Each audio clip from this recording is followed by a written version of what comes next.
बोल्ने बेला भन्दा पनि हामी काम गर्ने ठाउँमा पुगिसकेका छौँ। कसैले कांग्रेसलाई हाल्नुभयो, कसैले एमालेलाई, कसैले माओवादीलाई, कसैले स्वतन्त्र पार्टीलाई र त्यो मध्येमा अलिक धेरै भोट चाहिँ तपाईँले हामीलाई दिएको कारणले हामीले निर्वाचन जितेका छौँ। अब यो गाउँमा यो ठाउँमा कांग्रेसलाई भोट हाल्ने मतदाताहरूले पनि मन सानो गर्नु पर्दैन, एमालेलाई भोट हाल्ने मतदाताले पनि मन खिन्न पार्नु पर्दैन, माओवादी लगायत अन्य पार्टीलाई भोट हाल्ने जनताले पनि मन खिन्न गर्नु पर्दैन। किनकि हिजोसम्म हामी एउटा पार्टीको उम्मेदवार थियौँ, अब बाँकी 3 नम्बर क्षेत्रको समग्रको त्यो ठाउँको सबैको हामी प्रतिनिधि हो। त्यसैले हामीले बनाउने बाटो त्यो कांग्रेस हिँड्ने बाटो पनि हुन्छ, एमाले हिँड्ने बाटो पनि हुन्छ, माओवादी हिँड्ने बाटो पनि हुन्छ। सबै मतदाताहरूले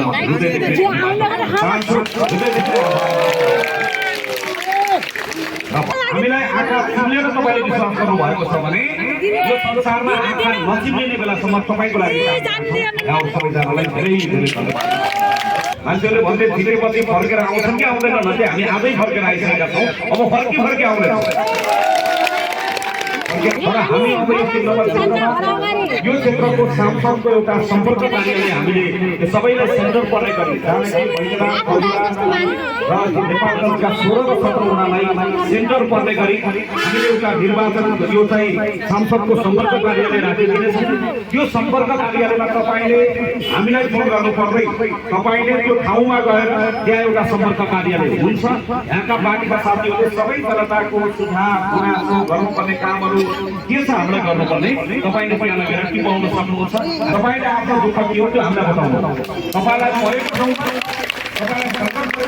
अप्ठ्यारो परेको ठाउँमा हामी भ्याएसम्म दौडेर मर्दाको गुलामी जिउँदाको धम्की पनि हामी चाहे पैसानाथको माथिल्लो चिसापानीको मात्र बस्ने बुगाली किन नहोस्, अलि तल बसेको दैलेखी किन नहोस्, अलि तल बसेको भोटेसी किन नहोस्, उतापट्टि बसेको मुस्लिम किन नहोस्, यतापट्टिको क्रिस्चियनको किन नहोस्, उतापट्टिको मुस्लिमको, यतापट्टिको हिन्दूको, उतापट्टिको बुद्धिस्टको, सबै जात जाति धर्म संस्कार संस्कृति यो समाजमा रहेका सबै जातिका मान्छे हाम्रो मान्छे हुन्, सबै धर्मका मान्छे हाम्रो मान्छे हुन्, सबै मान्छे हाम्रो हुनेछ। हाम्रो लागि कोही नजिक र कोही पर मान्छेले हुने नहुने ठाउँहरू फैलाउन सक्छन्। यो मान्छे त्यो मान्छे आफ्नो मान्छेलाई मात्र हेर्छेको होइन, यहाँका सबैजनाको त्यो हाम्रो मान्छे हुन्।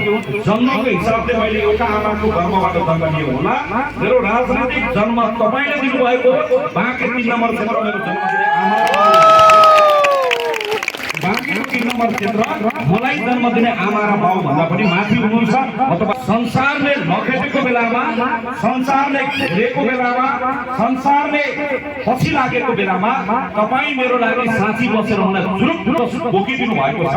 तपाईँको लागि जिन्दगी ठाउँमा राख्न पनि विशेष गरी सुरक्षाकर्मी साथीहरू अवराध रहनु भएको छ। यो क्षेत्र रहनुभएका सबै सुरक्षाकर्मी साथीहरू खट्नु भएको छ। कलाकार, पत्रकार, अगुवा, अभियन्ता लगायत मेरा दिदीबहिनीहरूलाई म धेरै धेरै धन्यवाद दिन चाहन्छु। राजनैतिक आन्दोलनमा जाँदै गर्दा वर्षौँदेखि हामी भाइटिका लगाउन पाएका थियौँ। प्रत्येक अहिले सडकमा हामी भाइटिका लगाएका छौँ। हाम्रो चेलीबेटीहरू सबैलाई कसैले पनि सानो मन नगर्नुहोला, ठुलो मन नगर्नुहोला। हिजोसम्म हामी एउटा राजनैतिक रूपमा एउटा आन्दोलनको खिचा तानेमा थियौँ। अब कोही कसैलाई गाली नगर्नुहोला, कोही कसैलाई अपशब्द नबोलिदिनु होला, कोही कसैलाई यो पार्टी त्यो पार्टी भनेर हिजो एउटा बेलासम्म पार्टी थियो। अब जनताको लागि साथी बनेर काम गर्नुपर्ने बेला भएको छ। अथवा सबैजना साथीहरूलाई म हृदयदेखि आभार प्रकट गर्न चाहन्छु। हृदयदेखि धेरै धेरै धन्यवाद दिन चाहन्छु। तपाईँको पाउको आशीर्वाद सधैँभरि मेरो शिरमा रहिरहोस्। तपाईँको पाउलाई हृदयदेखि नमन गर्न चाहन्छु, प्रणाम गर्न चाहन्छु। सबैजनालाई धेरै धेरै धन्यवाद।